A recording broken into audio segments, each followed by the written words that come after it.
На даний час така у нас їбуча евакуація, блядь, 300-х нахуй.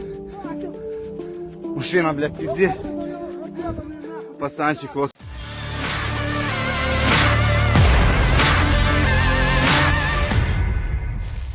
Viral di media sosial sebuah video yang memperlihatkan kekalahan yang dialami anggota militer Volodymyr Zelensky. Rekamannya diunggah di Telegram pada Sabtu 6 Mei 2023. Dalam unggahan tersebut terdapat dua buah video, di mana pada video pertama menunjukkan proses evakuasi tentara Ukraina yang terluka. Kesolidarisan mereka diuji di sini.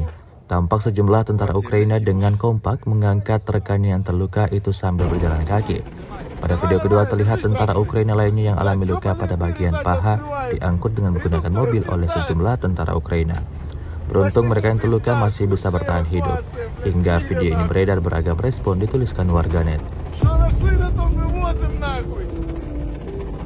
Братишка, разговаривай со мной.